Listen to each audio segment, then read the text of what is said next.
Hi guys! Welcome to my channel. So for today's video guys, magluluto na naman ako. So beef yung aking lulutuin ngayon. Alam kong favorite nyo ang ganitong luto. So ganyan nga pala ang ginawa ko. Hiniwa ko siya ng palapad yung beef. Syempre, nasa inyo kung anong gusto nyong hiwa. So kanya-kanya naman tayo ng style kung anong style ang gusto nyo. Kayo pa rin ang masusunod, char. Pagkatapos ko siyang hiwain, syempre hinugasan ko siya.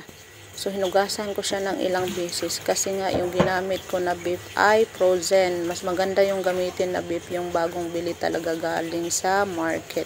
Then, pagkatapos ko siyang hugasan, pinatulo ko muna siya sa strainer para maalis talaga yung lahat ng tubig, no? And then, nag-prepare na ako ng lemon. Isang lemon lang yung ginamit ko. Yan yung gagamitin ko sa pagmamarinate. Pinagulong-gulong ko muna siya para maalis talaga yung lahat ng katas niya pag piniga ko siya. So, ayan na nga. Struggle pa nga ang first shot dahil kailangan mo ng energy sa pagpiga. The end naman ako pa rin ang nanalo, char. So lagyan natin ng paminta guys, and then oyster sauce. Kung kaunti na lang oyster sauce, syempre nor liquid seasoning. Ayan. Oh, may soy sauce yan ha, soy sauce. So, maglalagay tayo guys ng kaunting magic. And then, sugar. And then, ating imimix lang guys. Ay, kita ang braso ko. Ayan. Imimix-mix natin yan. So, i-marinate muna natin siya bago natin lutuin. So, lalagyan natin ng bawang guys. Then, imikos-mikos. Char. And then, i-marinate natin siya whole night. After ko nga siyang mamarinate, ayan, cooking time na tayo guys. So, naglagay na ako dyan ng kaunting mantika sa aking frying pan. Pagkatapos, ipinrito ko na yung beef dyan. So, palalabasin ko lang yung kanyang sariling mantika. Kumbaga, paiga-igahin natin siya. Mas masarap kasi yung medyo siya crispy. So, depende yan sa inyo, guys. So, ayan guys. Palalabasin muna natin yung kanyang kaluluwa, char. Pa-fried muna natin siya. So, ayan na guys. Labas na ang kaluluwa niya, char. So, ayan na guys. Oh, okay na yan, no? Tatanggalin natin siya sa kawali. Lang kaunting mantika lang, guys. Gigisa natin. Unahin natin itong bawang.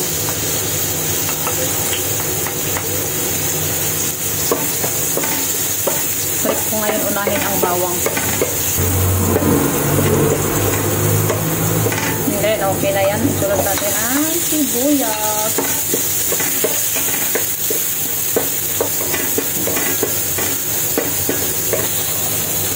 Next ay yung ating beef.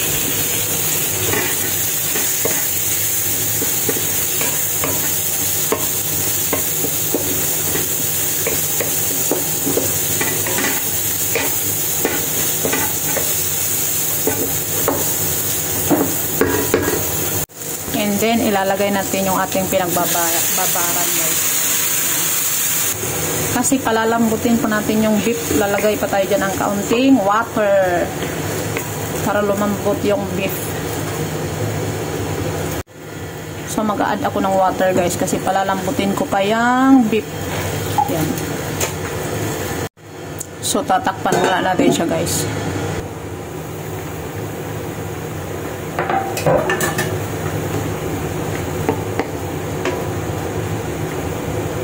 Titikman natin guys kung okay na yung lasa.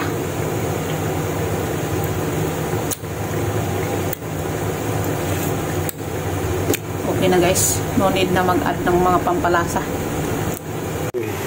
So yun guys, titikman niya ang lasa kung okay na. Sabihin mo ang pawang katotohanan lamang ha. Oh, lami na ba? Ano kalami? Kukulikutun ko muli ko ba? Sa kalami. So, okay din yan guys.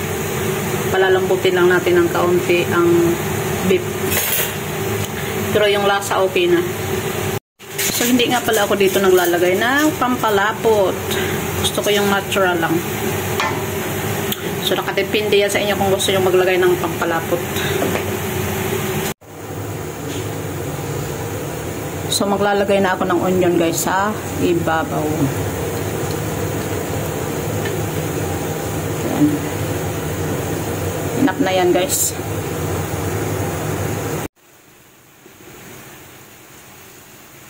So okay na yan guys. Beef steak.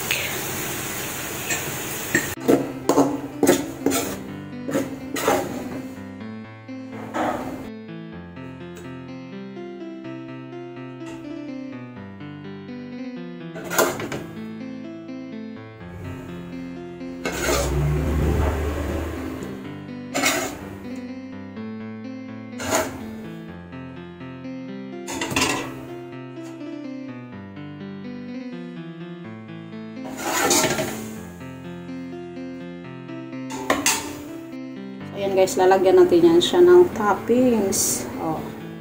Ang inganyo sa kakain ba? Hindi pa nakakainganyo pag may toppings na sibuyas. So that's it guys. Thank you for watching. See you on my next video.